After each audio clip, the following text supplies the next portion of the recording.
Praise the lord. ఈ రోజు దేవుని వాక్యము, పూర్ణ మనస్సుతో దేవుని వెదకుడి, మీరు నన్ను వెతికిన ఎడల పూర్ణ మనస్సుతో నన్ను గూర్చి విచారణ చేయునెడల మీరు నన్ను కనుగొందురు. ఇర్మియా గ్రంథము 29వ అధ్యాయము 13వ వచనం.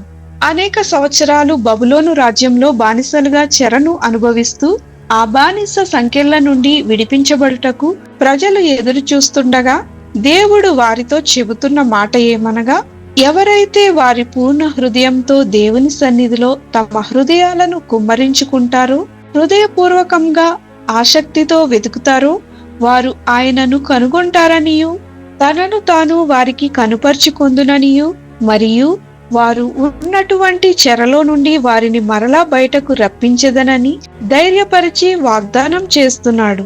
ప్రార్థన. ప్రభువైన యేసు, మా పూర్ణ హృదయాలతో నిన్ను వెదకి వెంబడించి జీవించగలిగే కృపను మాకు అనుగ్రహించమని యేసు నామమున అడుగుచున్నాము తండ్రి. ఆమేన్.